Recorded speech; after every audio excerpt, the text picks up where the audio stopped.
আসসালামু আলাইকুম রহমতুল্লাহি ওবরকাতুহু। সম্মানিত দর্শক, স্মরণকালের ভয়াবহ ইমেজ সংকটে পড়েছে জামাত। গত ২ বছরে তার যে উত্থান এবং গত ৭০ বছরের তাদের যে মেহনত, এটি ২০২৬ সনে এসে রীতিমতো মুখ থুবড়ে পড়েছে। জামাতের যে কোনো ব্যক্তি, সেটা নারী হোক বা পুরুষ হোক, সেটা জামাতের সভাপতি ডাক্তার শফিকুর রহমান হোক কিংবা তাদের কোনো নারী সদস্য, সংসদ সদস্য হন, কোনো কথা বললে সেটা নিয়ে ট্রল হচ্ছে। তাদের পোশাক নিয়ে ট্রল হচ্ছে, আশাক নিয়ে ট্রল হচ্ছে, এবং এটা সার্বজনীন। একটা সময় মানুষজন তাদেরকে ঘৃণা করতেন একটা অংশ, আরেকটা অংশ তাদের ব্যাপারে সহানুভূতিশীল ছিলেন। না, লোকগুলো ভালো, নিরপরাধ, সে ৭১ সালে কী করেছেন না করেছেন এগুলো নিয়ে আওয়ামী লীগ বারবার শুধু নাড়াচাড়া করে, এই জিনিসগুলো ঠিক না।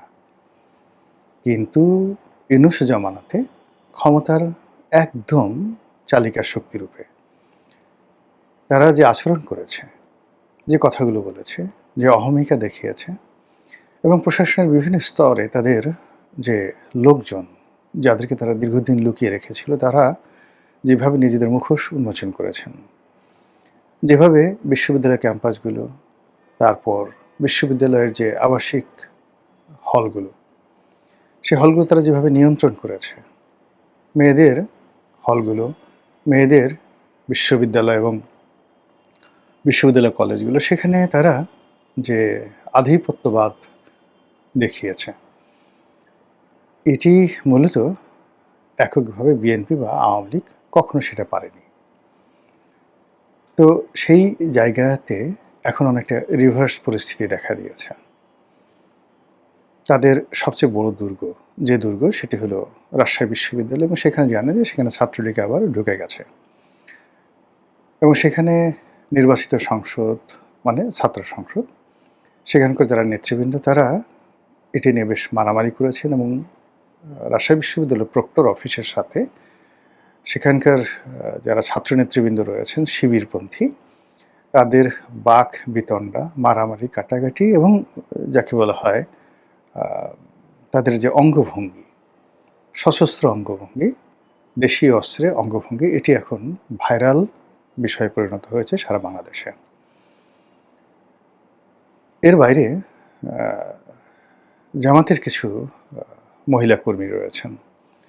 প্রথম দিকে দেখা গেল যে তাদের প্রজ্ঞা, মেধা, কথা বলার ধরন, জ্ঞান গরিমা, এগুলো নিয়ে অনেকে ইতিবাচক চিন্তা চেতনা করতেন। কিন্তু সাম্প্রতিক সময় দেখা যাচ্ছে যে এমন সব কথাবার্তা হচ্ছে, এমন সব ফটো কার্ড বের হচ্ছে, মানে যেগুলো আসলে খুব অসম্মানজনক, এবং জামাতের যারা নেত্রী রয়েছেন, নারী কর্মী রয়েছেন, তাদের জন্য আসলে এই মুহূর্তে শো অফ হওয়া, পাবলিক এর সঙ্গে কমিউনিকেশন করা বা দাওয়াতি কর্মকাণ্ড পরিচালনা করা, যেটা আগে তারা করতে পারতেন, এটি এখন আসলে সম্ভব হচ্ছে না। বিএনপির ক্ষেত্রে একই অবস্থা। বিএনপির এক নেতার সঙ্গে সেদিন কথা হলো, সংসদ সদস্য হয়েছেন। তো আমি জিজ্ঞাসা করলাম, কেমন যাচ্ছে? তো সে বলল যে এখন আসলে যখন বিরোধী দলে ছিলাম তখন রাজনীতি করার যে আনন্দ ছিল, যে গ্রহণযোগ্যতা ছিল, পাবলিকের যে সহানুভূতি ছিল, সেটা নেই। না থাকার কারণে ওই সময়টা মিস করছি। আর বর্তমান সময় নিয়ে খুব আতঙ্কিত অনুভব করছি। এই যদি হয় বিএনপির অবস্থা, তাহলে জামাতের অবস্থা আরও কত খারাপ সেটা বোঝার চেষ্টা করুন।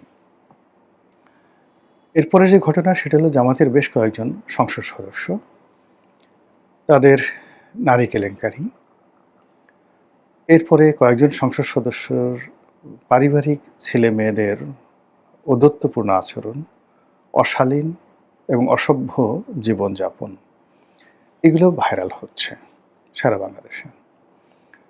তারপর জামাতের যে যারা বক্তা রয়েছেন, তাদের বেশ কিছু বক্তব্য, কর্মকাণ্ড ইদানিংকালে এতটা, যাকে বলা হয়, মানুষের বিতৃষ্ণার কারণ হয়ে দেখা দিয়েছে, যে মানুষ যখন জান্নাতের টিকিটের কথা বলা হয়, সঙ্গে, সঙ্গে অর্থাৎ শেখ কামালের ব্যাংক ডাকাতি বা বাকশাল বা ৭৪ এর দুর্ভিক্ষ যেভাবে আওয়ামী লীগকে বিপর্যস্ত করছে এখন পর্যন্ত বা যেভাবে খাম্বা, হাওয়া ভবন এই শব্দগুলো যেভাবে বিএনপিকে ভীষণ রকম যাকে বলে একটা নেতিবাচক অবস্থায় ফেলে দিয়েছে। জনাব তারেক রহমান সাহেব প্রাণান্ত চেষ্টা করছেন তার সেই খাম্বা উপাধি থেকে বের হয়ে আসার জন্য। নানা রকম মাধ্যম থেকে খাম্বা আসলে কারা, ওই সময় ব্যবসা কারা করেছে ইত্যাদি, ইত্যাদি প্রচণ্ড যাকে বলা হয় শক্তিমত্তা নিয়ে প্রচার করার চেষ্টা করছেন। তিনি নির্দোষ এবং তিনি যে আসলে একজন ভদ্রলোকের সন্তান,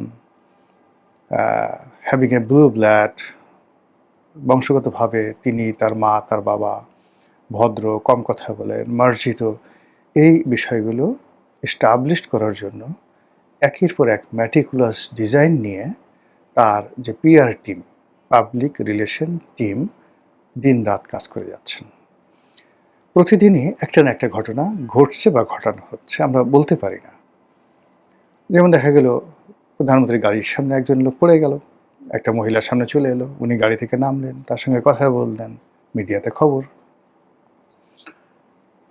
প্রধানমন্ত্রী নতুন করে অনুষ্ঠানে গেলেন, মেয়েরা সেখানে দৌড় দিল, একটা মেয়ে সেই দৌড়ের মধ্য থেকে এসে প্রধানমন্ত্রীর সামনে এসে দাঁড়িয়ে গেল। এটি কি সাজানো? ওই মেয়েটা এত কিছুর মধ্যে সে আলাদা, সে কি করে সাহস পেল? এরকম ঘটনা তো কখনো অতীতে ঘটেনি, এমনকি তার বাবার জীবনে এরকম ঘটনা ঘটেনি। এটাগুলি কি নাটক না বাস্তব, নাকি ওই মেয়েটা আসলেই? এরকম অনেক কিছু ঘটছে, কিন্তু বিএনপির পক্ষে যেভাবে প্রচারণা চালানো হচ্ছে, তিনি মেয়েটাকে দেখে দাঁড়িয়ে গেলেন, মাথায় হাত বুলালেন। মেয়েটা ঠিক অনেকটা দৃঢ়তা নিয়ে, একেবারে কিশোরী মেয়ে, পিছনে হাত বেঁধে পিএমের সামনে সিনা উঁচু করে দাঁড়ালেন। যেহেতু প্রধানমন্ত্রী দাঁড়িয়েছেন মেয়েটার জন্য, তার সাঙ্গপাঙ্গ যারা আছেন, আমির উমরা, তারা সবাই দাঁড়ালেন এবং সবাই বললেন যে দেখো দেখো দেখো ভদ্রতা কাকে বলে। এই ভদ্রতা শুধুমাত্র জিয়া পরিবারের সঙ্গেই সম্ভব। কিন্তু এই কাজগুলো করে তাকে মহামানব বানানোর চেষ্টা করা হচ্ছে প্রতিদিন। এরকম আমি অসংখ্য ঘটনা এভরিডে ঘটছে, কিন্তু কোনো অবস্থাতেই ইমেজের ক্ষেত্রে তিনি এখনো পর্যন্ত মানুষের সম্মান মর্যাদার যে জায়গাটি, সেই জায়গাটি অর্জন করতে পারেননি। তার সঙ্গে যখন ভদ্রলোকের দেখা সাক্ষাৎ হচ্ছে, তার সঙ্গে যখন শিক্ষিত লোকের দেখা সাক্ষাৎ হচ্ছে, ক্ষমতাধর লোকদের দেখা সাক্ষাৎ হচ্ছে, সেখানে আপনি তাদের বডি ল্যাঙ্গুয়েজ দেখলেই বুঝবেন যে প্রধানমন্ত্রীকে তারা কতটুকু সম্মান করেন বা সমীহ করেন। আমি মেনশন করলাম না কোনো কিছু, আপনারা শুধু দেখে নেন। মানে ওইগুলো ঘটনা না, ঘটনা হলো তার সঙ্গে যখন সেনাপ্রধানের দেখা হচ্ছে, ক্যাবিনেট সচিবের দেখা হচ্ছে, তার সঙ্গে যখন দেশের কোনো বরেণ্য ব্যক্তির দেখা হচ্ছে, তখন এই দুয়ের মধ্যে প্রধানমন্ত্রীকে কেন্দ্র করে অপর পক্ষের যে আনুগত্য, ভালোবাসা, শ্রদ্ধা, নিবেদন, এই জিনিসগুলো কেমন হচ্ছে। সংবাদপত্র জগতের যে সকল সিনিয়র সাংবাদিক আছেন, তারা তার সঙ্গে দেখা করছেন। এর মধ্যে দুটো গ্রুপ হয়ে গেছে। একটা গ্রুপ হলো মতিউর রহমান, মাহফুজ আনামদের নেতৃত্বে একটা গ্রুপ, যেখানে মতিউর রহমান, মাহফুজ আনাম, তারপর মতিউর রহমান চৌধুরী, নুরুল কবির, ওনারা একটা গ্রুপ। তো তারা একবার বা দুবার ওনার সঙ্গে দেখা করেছেন, এখন আর তাদেরকে দেখা যাচ্ছে না। আবার অন্যদিকে আমার দেশের মাহমুদুর রহমান, জাজিউদ্দিনের শফিক রেহমান, তো এই পুরো বিএনপি এবং পুরো জামাতের যে সমস্ত সাংবাদিক রয়েছেন, তারা যখন তার সঙ্গে দেখা করছেন, সেখানে আপনি এদের বডি ল্যাঙ্গুয়েজগুলো দেখেন, আপনি বুঝতে পারবেন যে সম্মান এবং মর্যাদাটা এই গত 5 মাসে 6 মাসে কতটা তিনি অর্জন করেছেন বা আগের যে জায়গাগুলো থেকে কতটা বের হতে পেরেছেন। তো সেই দিক থেকে আপনি যদি জামাতের কথা চিন্তা করেন, জামাত আসলে চেষ্টা করেনি, মানে নিজেদের যে ইমেজগুলো, ৭১-এ তাদের ভূমিকা, ইসলামাইজেশনের ব্যাপারে তাদের যে চিন্তা চেতনা, এই বিষয়গুলো তারা মানে গত 2 বছরের চেষ্টাই করেনি। তারা মনের আনন্দে, মানে আমরা যে কাজগুলো করি, সেটা হলো আপনারা দেখবেন মানুষ যখন খুব আবেগপ্রবণ হয়ে যায়, আপনার ঘরে একটা নবজাতক সন্তান আসছে বা 3 মাস, 4 মাস, 5 মাস, 6 মাসের সন্তান, আপনি তাকে চুমু দিচ্ছেন, সে একদিকে পায়খানা করে দিচ্ছে, তারপর আপনি চুমু দিচ্ছেন। তারপর শেষে আপনি তাকে আদর করতে গিয়ে ওরে আমার লুলু বাবা, ওরে আমার পুলু বাবা, ওরে আমার পুতু পুতু, ওরে আমার টুসু টুসু, ওরে আমার কুনু কুনু। আপনি তার কানে চুমা দিচ্ছেন, নাকে চুমা দিচ্ছেন। ছেলে কাঁদছে, মেয়ে কাঁদছে, নবজাতক, কিন্তু আপনি চুমা দিয়েই যাচ্ছেন। তো এইরকম জামাত যখন ক্ষমতায় এলো তারা মনের আনন্দে শুধু চুমা দিতেই থাকলো। বলে এখন যদি বলা হয় কোনো একটা ব্যক্তির নামে সুম্মা, বলেন তো কার নাম আসে বাংলাদেশে? আর কিছু লাগবে না। কিয়ামত পর্যন্ত আপনি এই নাম আর রাখতে পারবেন না। কিংবা সাতক্ষীরার যে এমপি ১৭ বছর মেয়ের সাথে সে যেভাবে হোটেলে তিনি ধরা খেয়েছেন, এই দৃশ্য আপনি কিয়ামত পর্যন্ত দূর করতে পারবেন না। আবার ওই যে জান্নাতের টিকেট, এটা নিয়ে যে ন্যারেটিভ তৈরি হয়েছে, সেই দিক থেকে আপনি কোনো অবস্থাতেই এই বদনামগুলো আপনি দূর করতে পারবেন না। এর বাইরে জামাতের A team, B team, C team. এখন জামাতের সাথে যারা আছে, সেটা এনসিপির যারা লোকজন আছে তাদেরকে সবাই বলছে এরা জামাতের লোক। এবি পার্টির যারা লোক আছেন তাদের সবাইকেই বলছে এরা জামাতের বি টিম বা সি টিম।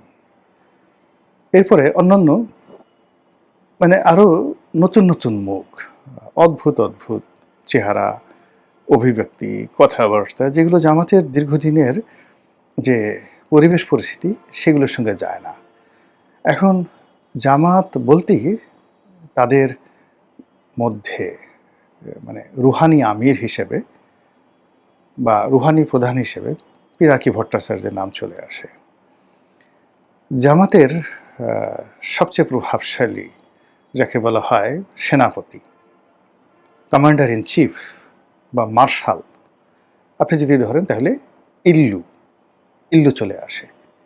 ইল্লু মিন্স জামাতের প্রধান সেনাপতি, এবং জামাতকে বলতে গেলে ইল্লুই বাঁচিয়ে রেখেছে, এরকম একটা ভাবসাব।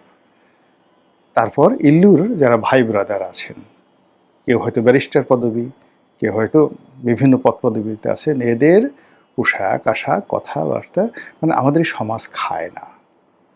বাঙালির মানে এই সমাজে মানে জামাত সামনের দিকে এরকম তো ১০-১২ জন এই প্রজন্মের যাদের বয়স ৫০-এর নিচে, সেরকম ইল্লু বিল্লুদেরকে তারা নিয়ে এসছে।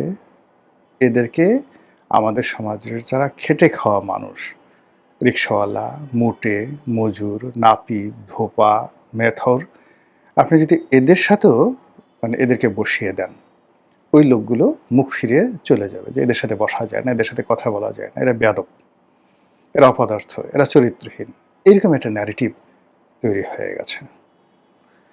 আর ঠিক সেই সময়টাতে দেশে কার্যত এই মুহূর্তে জামাত একেবারে বন্ধুহীন। আপনি এনসিপির বেশিরভাগ লোক মানে যারা এনসিপিকে অর্গানাইজ করেছে, এখন সেই এনসিপিটা মূলত এখানে কেউ বলছে, এখন এদের মধ্যে দেখুন যে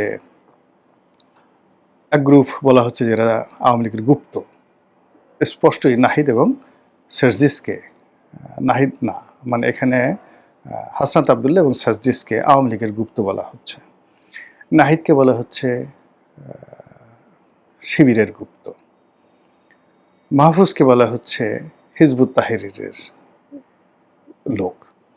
তো এইভাবে এনসিপি এটা মাল্টি যাকে বলা হয় শঙ্কর প্রজাতির একটা দলে পরিণত হয়েছে, এবং সেই দলটিকে যখন জামাত ওন করেছে, জামাতের আসলে ক্ষতি হয়েছে, আবার এনসিপিরও কিন্তু ক্ষতি হয়েছে।